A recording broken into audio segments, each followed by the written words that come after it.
2019, the United States ambassador to Ukraine, Marie Yovanovitch, was in Kiev when she was called by a senior State Department official and told to get on the next plane back to Washington.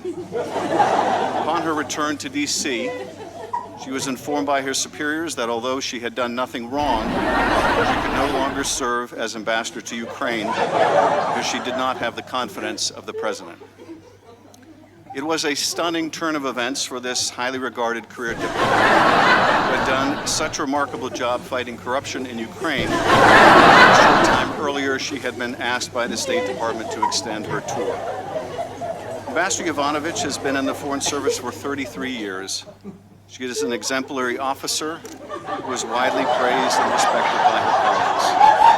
She is known as an anti-corruption champion whose tour in Kiev was viewed as very successful. Ambassador Michael McKinley, who had served with her in the Foreign Service for several decades, stated that from the earliest days of her career in the Foreign Service, she was excellent, serious, committed. I certainly remember her being one of those people who seemed to be destined for greater things.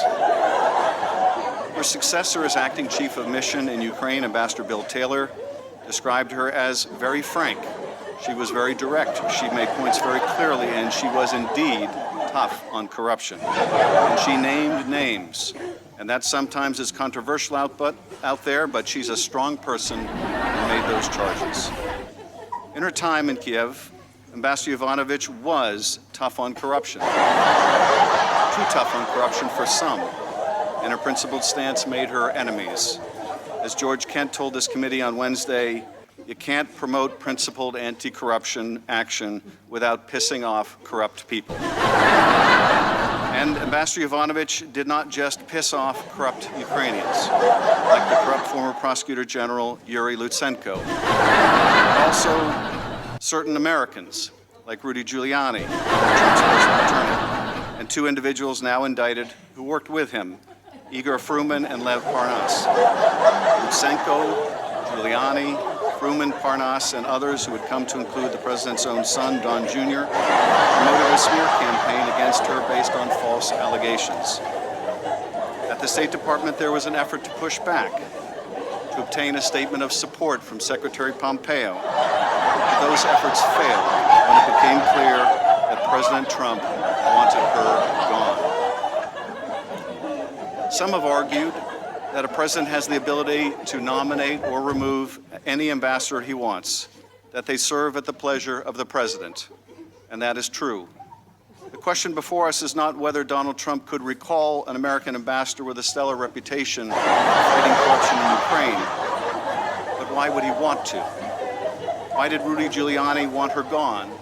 And why did Donald Trump? And why would Donald Trump instruct the new team he put in place, the three amigos, Gordon Sondland, Rick Perry, and Kurt Volker, to work with the same man, Rudy Giuliani, who played such a central role in the smear campaign against him?